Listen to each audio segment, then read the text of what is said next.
হঠাৎ করে ঘরের ভেতর থেকে একজন চিৎকার করে ওঠে। সিনথিয়া দৌড়ে ভেতরে গিয়ে জিজ্ঞেস করল, বাবা কি হয়েছে? সিনথিয়ার বাবা জাকির থতমত খেয়ে বলল, কিছু না, আবার সেই রাতের স্বপ্নটা দেখলাম।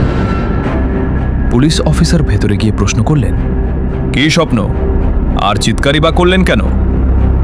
জাকির সাহেব পুলিশকে দেখে আতঙ্কি হল আর বলল, কিছু না।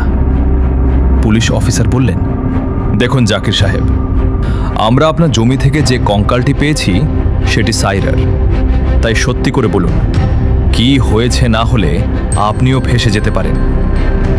কথাটি শুনে জাকিরের তখন কপাল দিয়ে ঘাম ঝরছে। পুলিশ অফিসার শান্ত কণ্ঠে বললেন, যদি কিছু জেনে থাকেন নির্ভয়ে বলুন। জাকির তখন সব সত্যি বলে দিলেন। তিনি জানালেন, সে রাতে তারাবির নামাজ পড়ে ফেরার সময় তিনি কয়েকজন ছেলেকে মদ্যপান করতে দেখেন এবং তাদের হাতে রয়েছিল দেশীয় অস্ত্র। তারা কি করে এটা দেখার জন্য আমি একটি বড় গাছের আড়ালে লুকিয়েছিলাম। এভাবে দাঁড়িয়ে অনেকক্ষণ ছিলাম।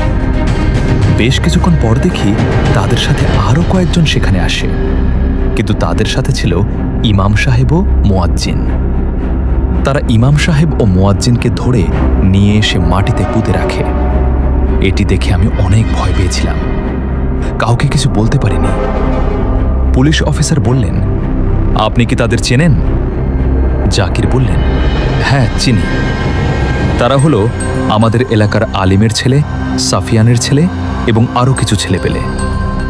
পুলিশ অফিসার আর দেরি না করে দ্রুত তাদের ধরে নিয়ে এসে কঠোর জিজ্ঞাসাবাদ শুরু করেন।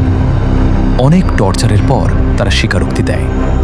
তাদের মধ্যে আরিয়ান বলল, ইমাম সাহেব আর মুয়াজ্জিন শেষ রাতে ডাকাডাকি করতেন বলে আমাদের ঘুমে ব্যাঘাত ঘটত। আমরা বারণ করলেও তারা শোনেননি। তার উপরে ইমাম সাহেবের সাথে সভাপতির মেয়ের সম্পর্ক আছে। এই অপবাদ দিয়ে সভাপতি আমাদের বলেন তাদের মেরে ফেলতে। আমরা এমনভাবে মারার পরিকল্পনা করি যাতে সবাই ভাবে জিনের কাজ। অফিসার গর্জে উঠে বললেন, তাহলে শায়রা, সাজ্জাদ আর সাদিককে মারলি কেন? আরিয়ান বলল, সে রাতে আমরা জঙ্গলে মদ খাচ্ছিলাম, তখন দেখি ওরা তিনজন পালিয়ে যাচ্ছে। আমি শায়রাকে আগে থেকেই ভালোবাসতাম, কিন্তু ও কখনো পাত্তা দেয়নি। ওর বাবাও আমাকে নিচু জাত বলে হে করত। সেদিন সুযোগ পেয়ে আমরা সাজ্জাদকে মেরে ফেলি। সাদিক জখম হয়ে পালিয়ে গেলেও হয়তো কোথাও মরে পড়ে আছে। আর শায়রাকে পাশবিক নির্যাতন করে সেখানে কবর দিয়ে দেয়, যাতে কেউ জানতে না পারে। সব শুনে অফিসার ক্রুদ্ধ হয়ে সভাপতিকে ধরে আনার নির্দেশ দেন। সভাপতিকে ধরে আনতে গেলে সভাপতি দম্ভ করে বললেন, আমি এই রাজ্যের মন্ত্রী, আর তুমি আমাকে ধরবে?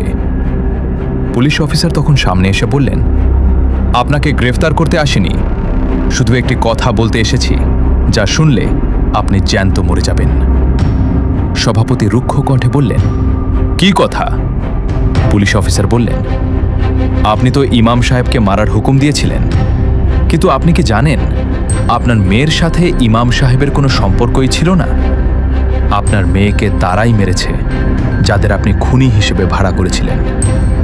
চরম নির্যাতনের পর আপনার আদরের মেয়েকে তারাই মাটিতে পুঁতে দিয়েছে। কথাটি শুনে সভাপতির পায়ের তলা থেকে যেন মাটি সরে গেল। চোখ দিয়ে শুধু এক ফোঁটা অশ্রু গড়িয়ে পড়ল। নদী দিয়ে নৌকা করে শফিক, রূপালী আর জুলুমিয়া এক অজানা গন্তব্যের দিকে যাচ্ছে। জুলুমিয়ার মুখে এই দীর্ঘ কাহিনী শুনে শফিক বলল, ওহ, তাহলে এই হলো ইমাম সাহেবের সম্পূর্ণ কাহিনী। আচ্ছা, পরে সাদিকের কি কোনো খোঁজ মিলেছিল? আর পুলিশ বা কিভাবে জানল শায়রাকে ইমাম সাহেবের খুনিরাই মারছে? জুলুমিয়া বললেন, সেটা আমি জানি না।